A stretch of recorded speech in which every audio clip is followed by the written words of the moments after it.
Hi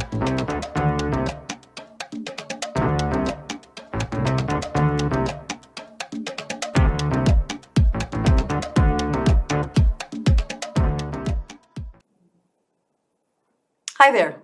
Welcome to Conversations with OLA. My name is Minerva Perez, and I'm the Executive Director of OLA of Eastern Long Island. We are very happy to have with us today as a guest Chief Kiernan, Chief Jim Kiernan from Southampton Town Police Department is here with us, and I am thrilled to get to talk with him today. And I want to thank you all for watching. Thank you. Chief, great to see you. Thanks for having me. Yeah, it's a pleasure. I've had the pleasure of being able to work with you and talk with you for how many years now? I can't say, certainly more than a decade. More than a decade, yeah. 15 or so years. Something like that, yeah. And it's just been a pleasure. I've been kind of refreshed by how easy it is to talk with you, even about some very difficult topics. Yeah. Yeah, very much appreciate that.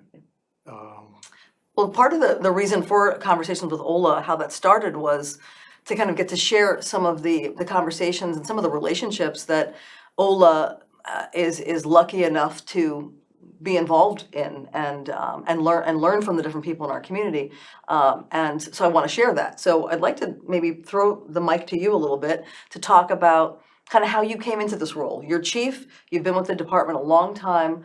What led you here? What led me to this role? Let's see. So I'm the department's biggest cheerleader. I can speak about the Southampton Town Police Department for hours on end. I truly believe we have the best police department in New York State, and that's not to say we don't have room for improvement, but we are on that road, and we provide a great service. I love to talk about the police department, so I'm so glad you invited me here. Let's talk about you. Personally, exactly. how I got to this role. I came from a mental health background. I was a social worker before I was in law enforcement.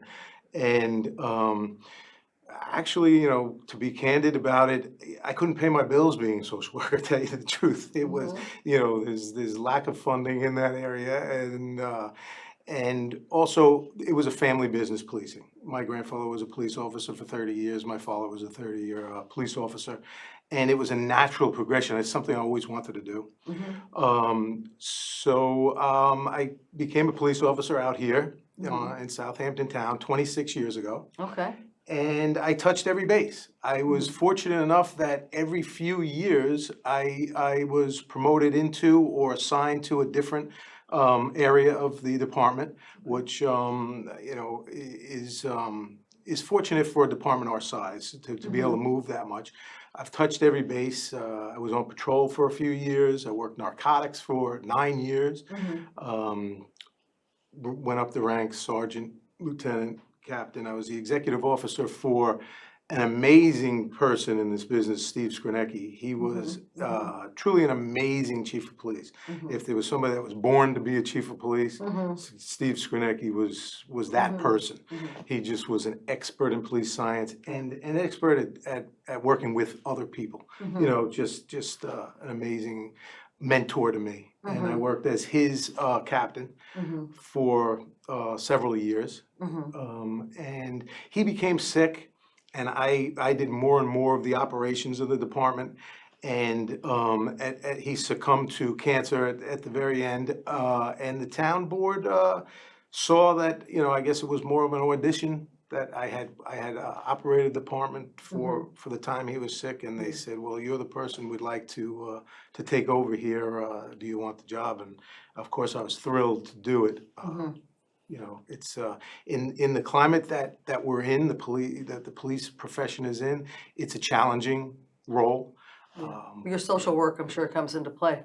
It absolutely does every day, and in every aspect, of the job that I've done, every role I've had, that has always been, that foundation has always helped.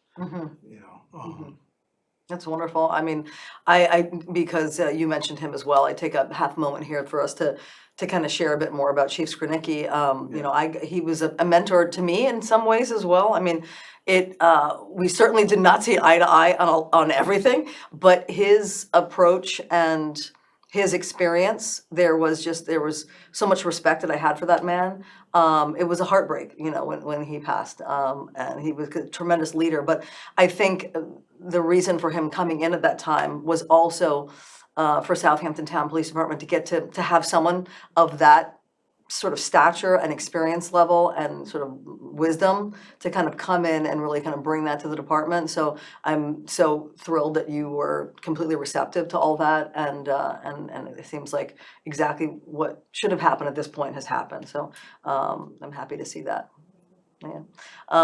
In terms of that, I want to stop for a moment because you bring up a really great point about kind of the climate, how, it's difficult, it's challenging. There are aspects of the job that are certainly life-threatening. There are aspects of the job that are also take an emotional toll, and not just because of the crisis that you see, but also because of a dialogue that's out there in the world or in this country, and sometimes for very good reason. It's a hard conversation because I've spoken with you about it, and there's an ability to speak very truthfully about some things that are happening somewhere else that then have this tremendous negative impact on what might be happening here that is not the same. They're not the same. They're kind of apples and oranges, but they can paint someone with the same brush.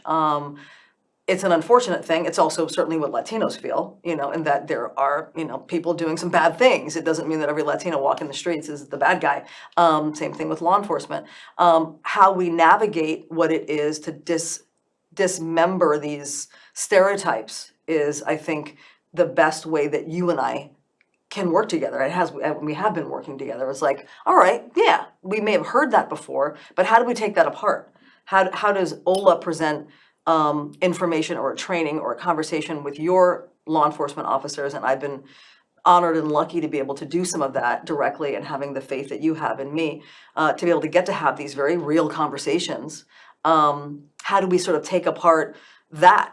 And I've really been kind of thrilled. Sometimes I'll have people write down anonymously, what are some ways that OLA could help make communities safer, help you make sure that your job is safer, just make it better out here for our full community, East End, Southampton Town, let's say.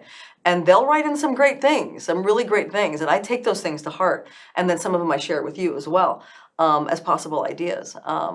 And so I think that give and take is really one way to kind of take apart that aspect of what's difficult about the job that your folks have, is to know that it's not an us against them thing, that it's certainly not the way that I ever see it.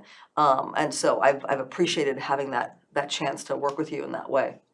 Yeah, I mean, I couldn't have said it better. You put it perfectly. Thank you. And you personally, Minerva, as well as OLA as an organization, has, bridged that gap with us in so many different areas. And, our relationship is so important to continue doing that, just what we're doing today in these conversations. I can, and everybody should know the empowering of victims, I just touch on this for a second, that my detectives are probably the best in the county at investigating sex crimes. The reason being is because people like you and OLA as an organization empower victims to come forward and bring these cases to us. And without that relationship, I'm sure we wouldn't be as far as we are in bridging that in bridging that gap that exists in other places. And Absolutely. and just the understanding that you have, the way you put it, that it's not an us against them, and it is, this community, meaning the Southampton community, although we have this shadow around the profession for crimes that were committed against the community by police officers, that negativity does translate down, and I can tell you where in a minute with recruiting. Sure. But our community supports us. It really, and we feel that. We feel that all the time. Our officers do feel that support, and it helps me as a chief motivate them to do their job and to make sure that they're not looking at people as us against them. So yeah, but it does, the effect that it does take is that national demonizing of the profession, Mhm. we see it more in recruiting, Okay. where the young people who are exposed to, all the social media and misinformation Mhm. on social media, on all kinds of topics, the demonizing of the profession has sunk into them. And an example of that would be the Suffolk County Police test, this most recent one. It hasn't come out, it'll come out any minute. Okay. Could come out today or tomorrow. But normally 35,000 people take that test. Okay. And this time, Mhm. 10,000 people took that Wow. test. Wow. That's related Mhm. to young people don't want to be part of something negative, Mhm. and that's an issue that really Yeah. presents a recruiting issue for us. Yeah, no, I could see that, and that, and I think some of the ways that we have worked together and can continue is kind of like looking at that even within our communities, because sometimes you're not. I think for the most part, you're trying to get people that are out here, Yes. but sometimes there might be someone else taking it. Maybe they're going to move out here to take the role or something, but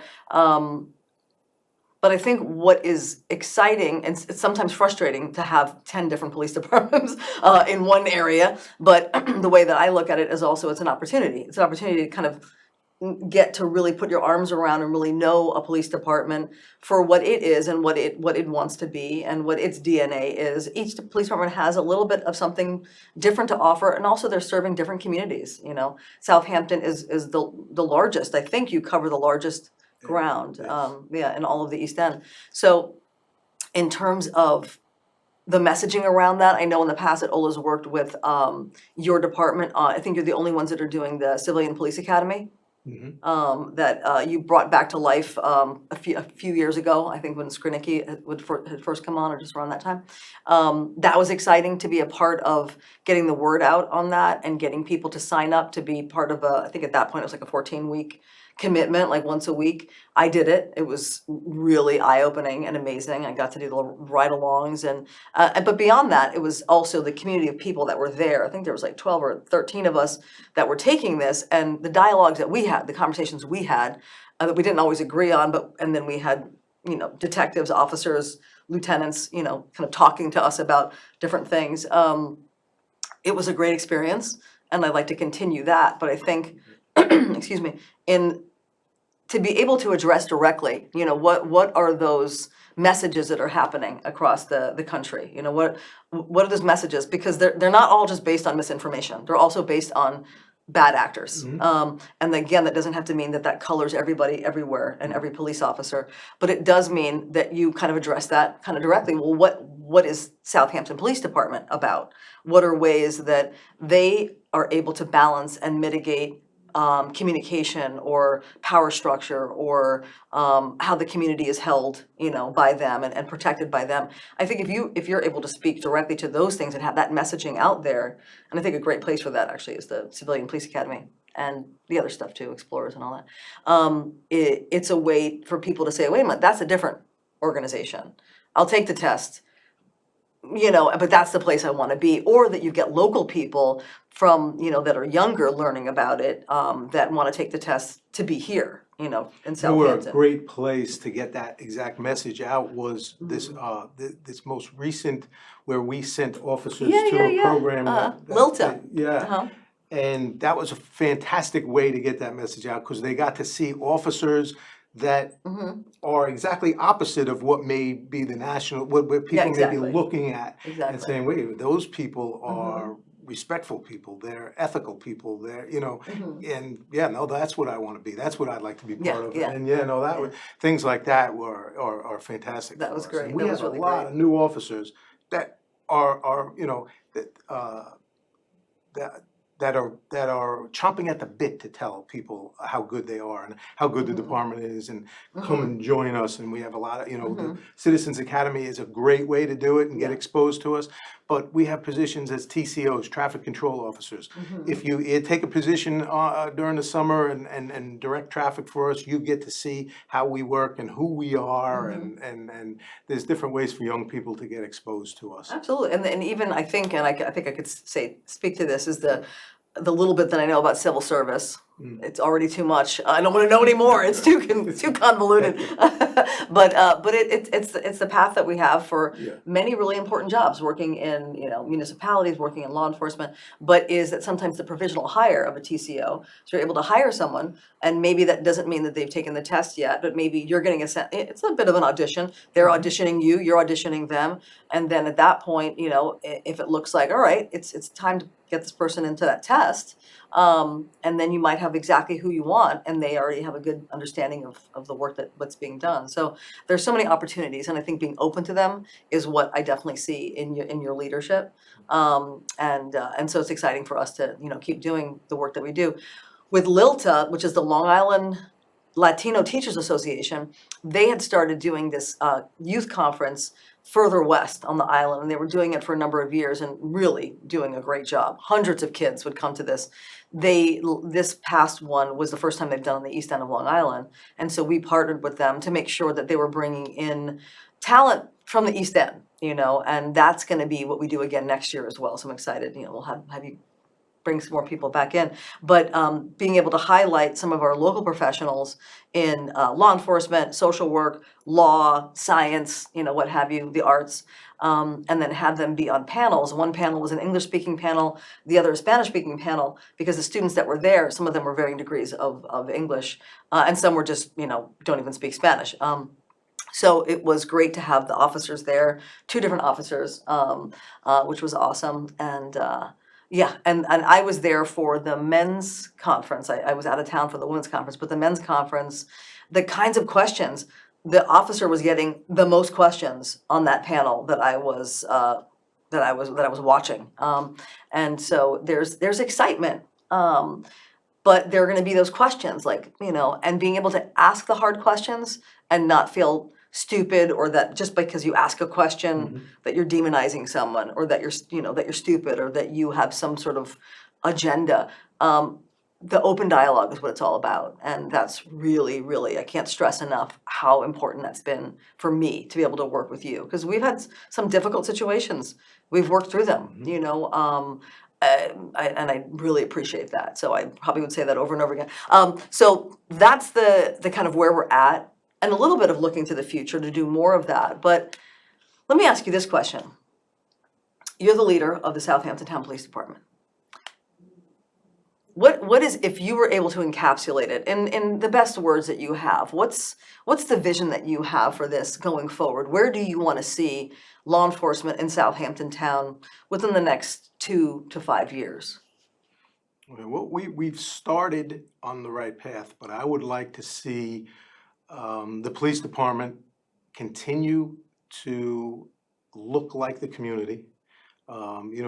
26 years ago when I first got here, you're talking about a very high percentage of white males that were police officers, and getting that diversity into the department with the civil service rules and recruitment restrictions, difficult task. But we're doing a great job with it, and civil service did do us a service with being able to communicate with our community better when they came up with a Spanish-speaking list.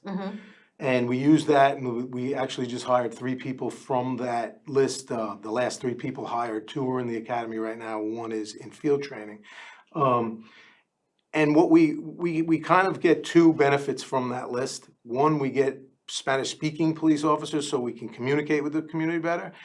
And a lot of times we get actual people of Latino descent who look like the community as well.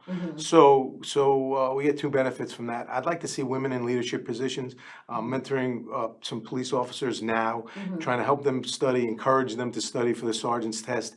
And so a future Southampton Police Department is going to see women in leadership positions, more diversity in the ranks. I believe we are a leader in training right now, and I want to see that even much more progressive in our training. We made our training sessions more frequent and smaller groups so that they have more repetition and more scenario-based training. De-escalation, you pound that into people enough.